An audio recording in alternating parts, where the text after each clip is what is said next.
You're listening to the smartest guys in marketing, the best show on the planet for client businesses to learn about traffic, funnels, sales, conversions, and marketing coolness. Chris and Taylor are the founders of Traffic and Funnels, a digital marketing consultancy helping you get paid clients from cold traffic daily. Now, here are your hosts, Chris and Taylor. When I was younger and when I was earlier in my career, I had this idea that, I would look up to these gurus and I would look up to the people who had the businesses that I wanted. And I had this idea that, man, once you get there, the low points, I don't know why I thought this, but I just had this idea that once you get successful, the low points either go away or maybe they're just not as bad. And I'm here to tell you that the bigger you get and the more successful you get, the more prominent you get, typically the lower the low points are, but the higher the high points are. It averages out. And I've been under the impression for a long time, you guys have heard me talk about this forever, that whenever you go through an up level or an upgrade, you're going to get hit with resistance. You're going to get hit with turbulence. You're going to get hit with all of the shit that does not want you to succeed. And it's just the way it is. It's always been this way. You study old business titans, Rockefeller and the Commodore, Vanderbilt, and Abe Lincoln, and any of the modern era, Jeff Bezos and Elon Musk, they all go through the same thing where they get battered anytime they try to go to a new level. Elon Musk is one of my favorite CEOs right now, and I own Tesla stock, and I keep buying more of it because he's such a phenomenal CEO. I think this was back in Q1 or the beginning of Q2, where they basically had it was Q2, and he was reporting on Q1, and he was talking about the losses that Tesla faced, and it was staggering for Q1 because they're buying all these parts, they're buying the labor, they're trying to put these cars out, and they can't get the cars out fast enough. I'm talking about the Model 3, and the company during this time is losing something like $6,000 per minute. $6,000 a minute. Staggering losses in Q1. What happens to the stock? The stock tanks, and Elon loses, $5.5 billion in his net worth because his net worth is tied to the stock. Bad shit. Just crazy stuff. Anytime that you're like, man, my business is so hard. Man, my life is so hard. Man, I don't know how I'm going to make it. What you really ought to do is study some of the guys who are at a different level than you are. Notice the things that they fight through, and it puts your stuff in perspective. This is why I love reading biographies. I love reading biographies because you can read the Elon Musk biography. You can read the Everything Store about Bezos. You can read in, I think it was 97 or 98, when Amazon is just starting to pick up steam. And Bezos doesn't know how to be a CEO. He doesn't know how to run a company. And so he ends up running off his best engineers. Literally, in a weekend, Bezos loses all of his engineers. And the worst part about it is they go work at Google, who is a competitor with Amazon at this point. See, Google and Amazon they still do, but they used to be fierce competitors. And Bezos lost all of his good people. Anytime you're going through something, you can probably look at somebody else who has it worse than you are. And let me tell you, there's some good perspective that comes from that. But anyways, I've been under the impression for a long time that when you go to the next level, you face resistance and you get beat up. But here's what I've learned in the last, I would say, 2 or 3 weeks. And I've learned this from a series of events that I'm going to talk to you about today. And it's going to encourage you and challenge you and hopefully make your life better. What I've learned is that almost every time you level up, it's not one beatdown that you have to face. It's actually two unique, separate, different struggles that the entrepreneur goes through to reach into new levels. And the reason I say that is this. Obviously, the first battle is the battle just to escape velocity and get to the next level. How many of you have been through this time when you said, I'm going to do more, I'm going to earn more, I'm going to serve more, and all of a sudden, your whole life falls apart? How many of you have been through that? It's natural. It's a science. It's going to happen every single time. But then once you get through that fight and you get through that battle, here's the interesting thing. There's a second battle that takes place. And if you're not ready for it, it'll kick you back to the previous level and it will downgrade you and you'll have to fight both of them again. Battle number one is the battle to earn. It's the battle to earn. This is what we talk about in the training. This is what I've shared with you stories on. It's a battle to earn. It's a battle to show that you are worthy of getting to the next level. We talked about this. You've got to become the have. You've got to be first and have second. This is that first battle, and it's so important because if you don't show yourself worthy of having what you want, you will not have it. But the second battle is what I call the battle to keep it. You get to the next level, you fight, you show that you're worthy, and you show that you earn it, and then you've got to chase out the wolves. Because that land that you fought for is not just going to stay yours if you do not build up the citadel, reinforce the perimeter, and fight the battle to keep it. There's a story about Alexander the Great when he was taking over and he was in his conquest to basically devour the world. At one point he had conquered, it was something like 70 or 80% of the known world at the time. And he was taking over a certain continent, and what they expected him to do was take the military and just take as many cities as possible, because that would have been the fastest way. And every single other conquest that he had gone on, he was a brutal, ruthless, ferocious, and very, very quick champion of the battle. And he would go in and he would take a city and he would move on to the next one. And in this particular conquest, he changed the game. In fact, I believe it was Robert Greene. If you get Robert Greene and you pick up the book, Strategies of War, he talks about this master strategy, or grand strategy is what he calls it. And he tells a story, this is where I'm pulling the story from, of Alexander the Great. And I don't know all the details because, you don't need to know all the details. You just need to know enough to get by, right? Famous last words. No, but for real. In this particular conquest, what he ended up doing is the king of the particular kingdom that Alexander was taking over, his advisors had prepared this person that Alexander, he's going to come in, he's going to fight quick and dirty, and he's going to get out. And what Alexander the Great ended up doing is he ended up taking his time. He ended up taking his time, and he would visit the port cities. And he would let his army chill out, and he would win the people slowly but surely. He would say, look, if you come over and become part of my empire, I'll let you keep your own religion. I'll let you keep your own governance. All you have to do is pay a small tax. And he slowly creeped his way up this peninsula, visiting the port cities and taking his time, going very slowly. And in hindsight, what Robert Greene breaks down is that if he would have taken this particular kingdom and added this to his empire, there's no way he would have been able to feed the people. He wouldn't have been able to take over the governance of all the people. He would have won the war and then simultaneously lost the land back to the same people he won it from, because he didn't have an army big enough to maintain the front and defend the perimeter. Alexander the Great was a brilliant strategist, and he understood this. And so what he did is he chose to go slower than maximum speed. We call that optimum speed, because the end goal is not just to win and then lose it in the remaining couple weeks. The end goal is to hang on to the ground that you take. What good does it do you if you fight and you fight and you fight and you win only to let your limiting mindset and not understanding the whole picture drag you back down to the level that you were at previously? But in April, we fought the battle to earn this next level that we wanted to play at. But what I didn't realize at the time is there's always a double beatdown, and you have to be prepared for the second one.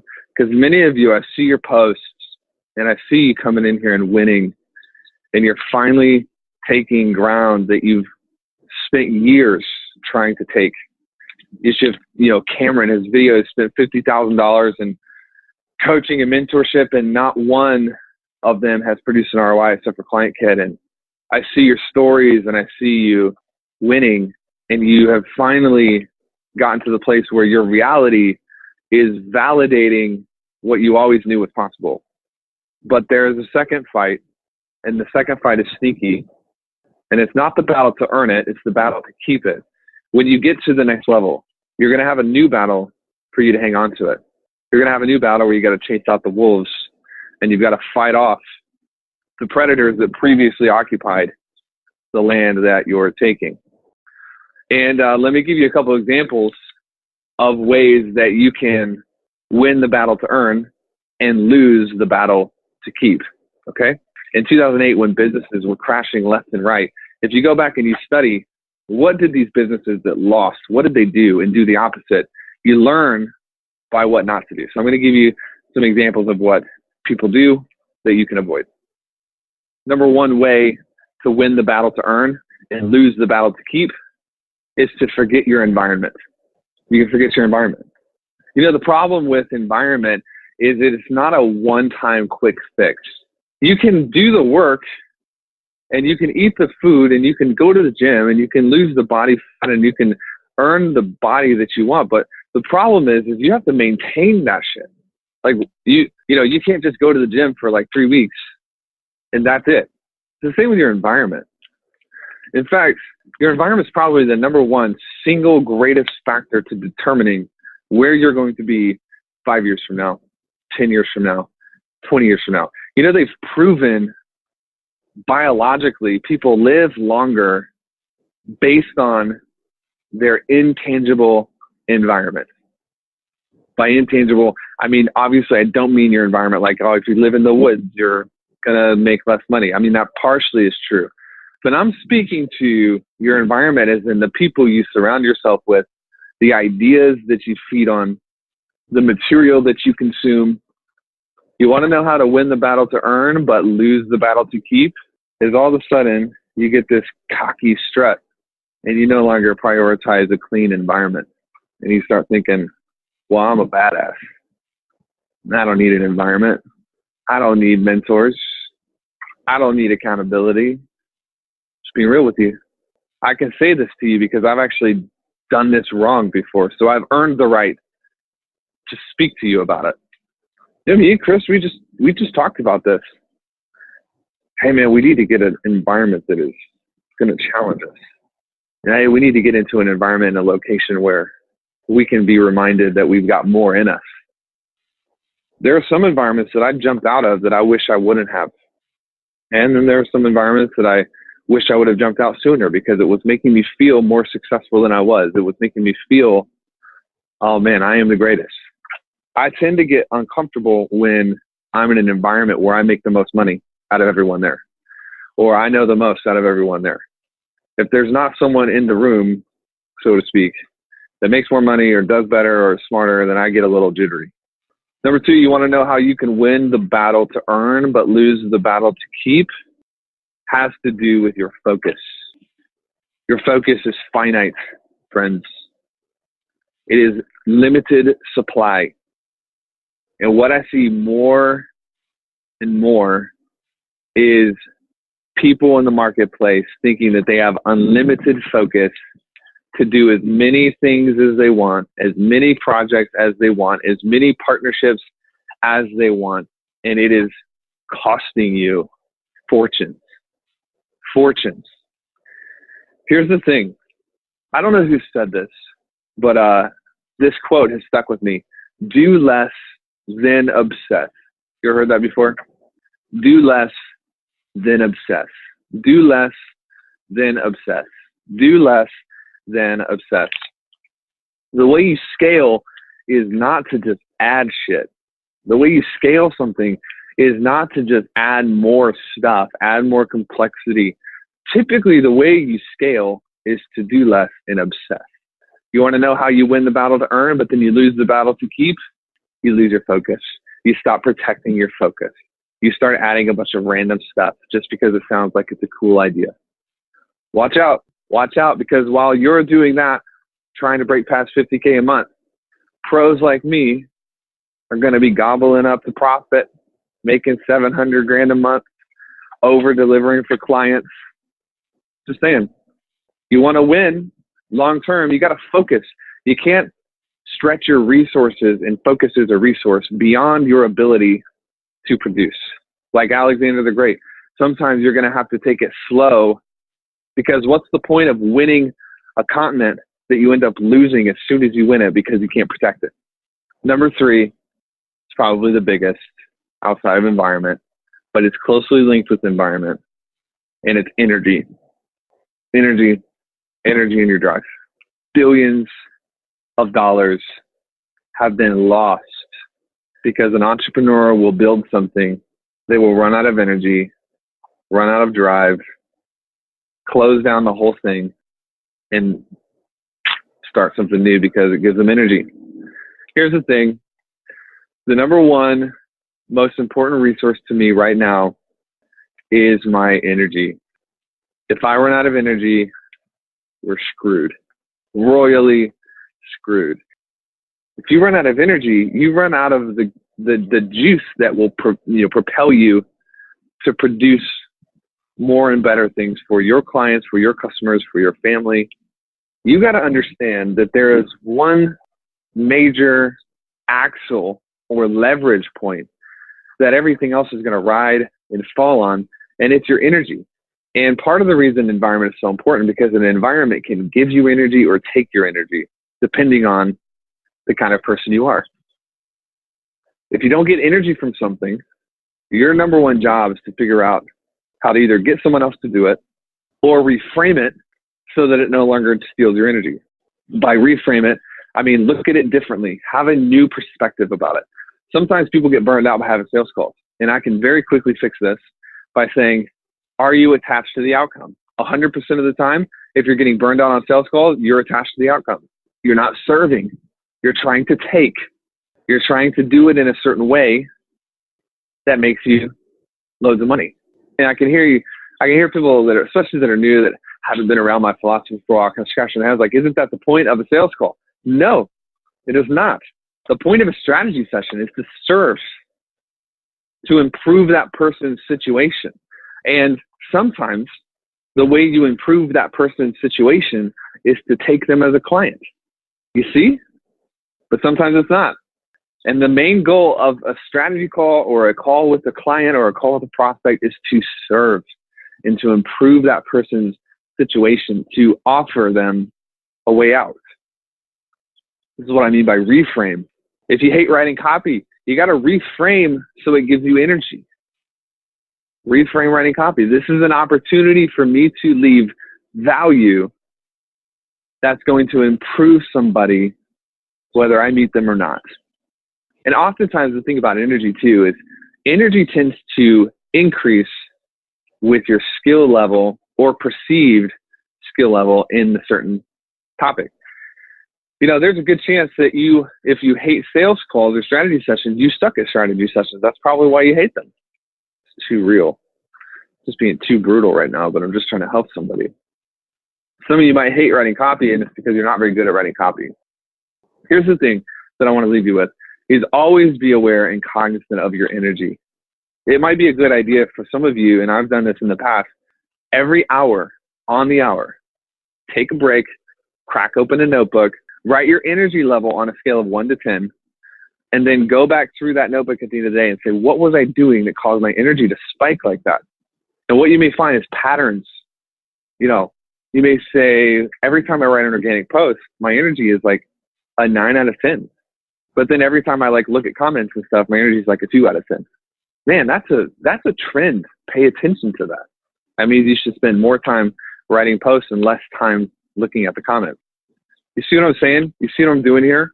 Is track yourself, become self-aware enough to know this is improving my energy or this is draining my energy. And when you do the right stuff, the right results always have a way of catching up to you. It's not just about winning the first battle. It's about being able to fight the second battle to keep it. And guess what happens if you show up to that second battle out of breath, bleeding out, you're going to lose the battle. Which is why energy is so important. Number one, environment. Environment's going to allow you not only to fight and prove that you earn it, that you're worthy of it, but it's going to show that you deserve to keep it. Number two, your focus. Protect it. Don't dilute it. Don't be out buying a million courses, and monitor your energy so you know, hey, whenever I hit a rough spot, I just need to do this and my energy bumps back up.